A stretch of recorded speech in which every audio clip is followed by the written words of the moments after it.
Is there someone on West Virginia's roster that no one seems to be talking about besides me? Yep.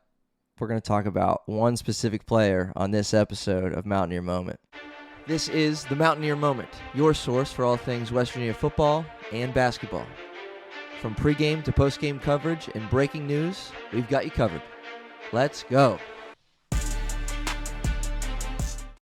Welcome in, everybody, to episode number 57 of Mountaineer Moment. I am your host, Troy, and it's basketball season, baby. I'm pumped. I'm excited to see just what this new look Mountaineer team is going to do under Ross Hodge, coming over from North Texas, looking to bring defense back to Morgantown, and I'm excited for it.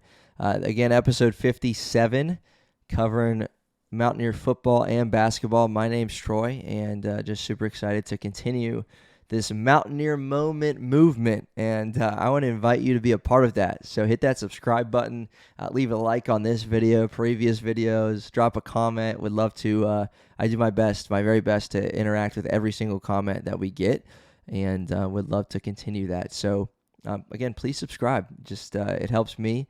We're gaining a little bit of a momentum, gaining a following here, and super pumped about that. Here on Mountaineer Moment, we are straight up in attack mode, man. Like, we're dropping episodes, several a week, talking football, talking basketball, as we're, on the doorstep of basketball season officially getting going. You can certainly be anticipating, be on the lookout for more basketball content coming.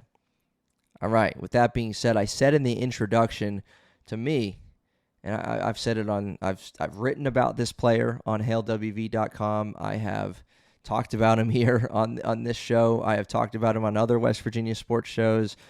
To me, there's a player that's slept on this Mountaineer basketball roster that's not getting all of the attention that an Honor Huff is getting, a Treysen Eaglestaff is getting, and rightfully so for those guys, or Jasper Floyd, the point guard, or Brenen Lorient coming over from North Texas, freaky athlete, can jump out the gym, and I love the publicity that all those guys are getting in the news and the press conference time that they're getting. Treysen Eaglestaff, right? Like, dude, like, it's great. But there's one name, to me, one player that I am so freaking pumped to watch him suit up for the Mountaineers, because I think he is capable. I think he's going to have a huge impact for the Golden Blue this year, and that is Chance Moore, transfer from St. Bonaventure, senior, guy who averaged 13 points a game, a 6'6" guard out of Brookhaven, Georgia, 13 points a game for the Bonnies, and 6.5 rebounds. 6.5 rebounds for this guy that's listed as a guard. And, again, while all the other guys are getting lots of attention, you're probably watching their tape more. You're probably watching their press conferences. You're probably hearing people talk about them. You probably watched Treysen Eaglestaff drop 40 on Alabama like 7 times. Like, you've watched that video. And, again, because I've watched it too, probably about 700 times. Like, I get it. But to me, Chance Moore really, really does have the skill set to put it all together. He's able to make the jump to Big 12 play, and I think he's capable of having a really strong, impressive season with his final year of eligibility for the Mountaineers. So I'm going to give you a little bit of the reason as to why I'm so confident in saying that, why I'm so excited to watch him play on this rather little bit of a brief episode. Talking about Chance Moore. So Morgantown will be Moore's 4th stop in collegiate basketball.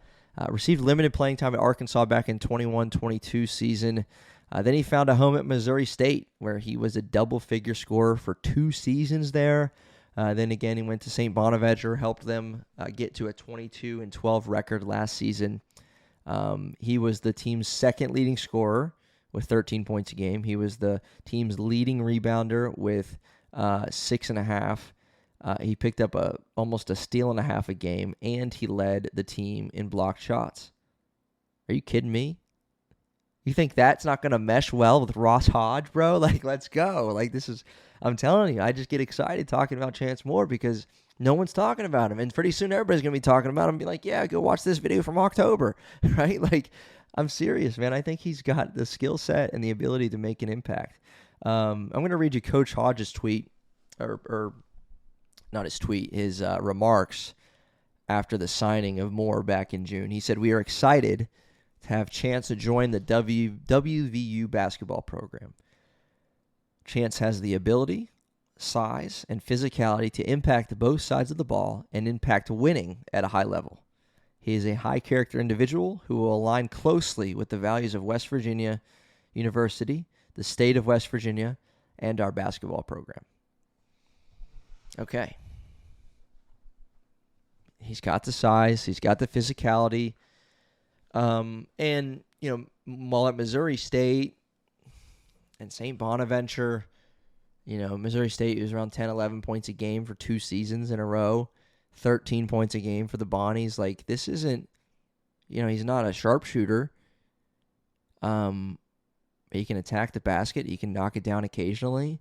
And he's a guy that, obviously, I don't care, you don't have to average 20 in college to be a to be a good scorer.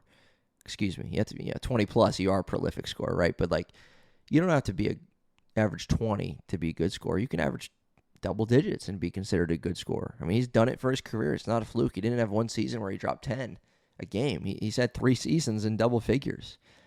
3 seasons in double figures. He helped them reach the NIT. Again, there's winning in the background of several of these incoming transfers for West Virginia. In their 22-12 record, Moore scored in double figures 21 different times. Again, 6.5 rebounds per game. He was ranked 10th in the Atlantic 10 conference in rebounding. Like, the kid can rebound the basketball, and we're going to see that in the Gold and Blue, and that's going to be extremely helpful to a team that, you got Harlan Obioha, 7-footer, but a team that's going to need to gang rebound at times, and Chance Moore's going to get in there and make it happen. I just know it. His season high was 27, and he had a season high of 12 rebounds in a game, too. Interestingly enough, and I say it every time because I just remember this game so clearly, when he was with Missouri State, it was Mountaineer's opening game a couple seasons ago, and he came to Morgantown as a member of Missouri State, and he left Morgantown with a name to be remembered because he had 24 points, 8 rebounds against West Virginia that day in a Mountaineer 8-point win. But he led all scorers on the floor, 67-59. Did West Virginia win, but Chance Moore led all scorers with 24 points. And I just continue to remember that game, and now it's a full circle moment because that was years ago. It was Missouri State. He's already, I guess it would have been his first year at Missouri State. Then he had another year there. Then he went to St. Bonaventure, and now he's in Morgantown for his final collegiate season. Pretty incredible. And so hopefully that's an indicator that he's comfortable behind the arc. That's what I'm hoping for. Not beyond the arc, as I was about to say, that he's just comfortable in the Hope Coliseum because he's played there before on that floor. Hopefully that's an indicator of that. But, like I just mentioned, Chance Moore and his 3-point shooting, again, not a knockdown 3-point shooter by any sense, but he has a knack for finding a way to score points. Again, 94 games over the last 3 seasons, a lot of college basketball being played, double-figure scorer. For his career, he's about a 30.3% 3-point shooter, 62% free throw shooter. So again, I think if there is an area of his game where it's like, man, if he improves that, even not a significant margin, but a decent margin of improvement, holy cow, look out, right? Because he already knows how to score the ball. He knows how to defend. He knows how to steal the ball from me. He knows how to block shots. He knows how to rebound. He knows how to defend. He knows how to score on the drive. He knows how to get his hands dirty and get in on it, and even if he just takes a tick up in free throw percentage, he goes from a 62% free throw shooter to a 72% free throw shooter.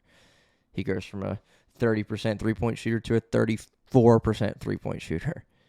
It's a big difference in the grand scheme of things, and that would be a significant jump. And well, I'd welcome that, right? I'd welcome that. If you have really not just a guy who can knock it down occasionally, but if you have another guy who you have to kind of plan for and think, all right, well, can't leave him open. We saw that a little bit last year with Toby Oconee. I don't know what he finished from the season, but the kid couldn't shoot a free throw, and then he knocked down some threes sometimes. I remember against Arizona in November. There was a few other games where he was knocking down shots. He knocked down shots in the TBT, and you're like, who is this guy? And I think they're different size and they bring different things to the table. But Chance Moore, Toby Oconee, defenders can rebound, can block shots, and can score around the bucket. But kind of a similar kind of a note there. But again, Treysen Eaglestaff, Honor Huff get a ton of the publicity for their respective skill sets on the offensive end. But Chance Moore is a proven winner, proven player, veteran who can hang with them. Who can do a little bit of everything. I think Mountaineer fans, again, you should be thrilled that Chance Moore is a member of this basketball team. Because if they're hoping to have the level of success that we're kind of building a buzz for as you count down to tip off in a couple weeks, then Chance Moore's going to have a big part in that. If you want to have success this year, Chance Moore needs to be a big part of that. I'm just going to read you some of his numbers again over the last 3 seasons. So his free throw shooting did improve just a touch from 61% to 64% from Missouri State to the Bonnies. In 2023-24, I found this to be interesting. His time at Missouri State, really. His time at Missouri State, he shot 4.5, almost 5 3-pointers a game. Again, he averaged over 10 points a game. He was around 29. He was a 34% three-point shooter in 2022-2023. And then in 23-24, he was about 30%. So a tick down. And then at St. Bonaventure, he was down to 24.7% from three, but he was attempting almost two less threes a game, 2.9 attempts per game. But his production scoring went up. His field goal percentage went up, highest it had been at 46%. He was taking 10 shots a game versus 8 and 9 shots a game his previous stop. So his points per game went up to 13 for St. Bonaventure's, and again, career high in rebounding for him last year, 6.5. Almost a block shot a game, an assist a game, and 1.3 steals a game, which was also a career high last season. So started in 31 out of the 32 games for St. Bonaventure. And again, I think he took his game to another level. Again, he was already proven to be, capable of doing a lot of things offensively and defensively on his previous stop. But I think at St. Bonaventure, he took his game to another level. 6'6" guard who can block shots and run the floor. It's going to be fun to watch. And again, I hope that this episode, what it does is get you excited too about Chance Moore. Not the flashiest pick for whatever, not the most talked about guy, but I'm big on him. And I'm really hoping that you're going to see why. When November comes and then when conference play comes, I'm just hoping you're going to see, this Chance Moore guy impacts winning. The kid can play, and he's a pivotal part to what we want to do all season long. So, Chance Moore, man, welcome to Morgantown. I don't know, man. I might just be your biggest fan at the moment. I'm just saying, because no one's talking about you. But I am.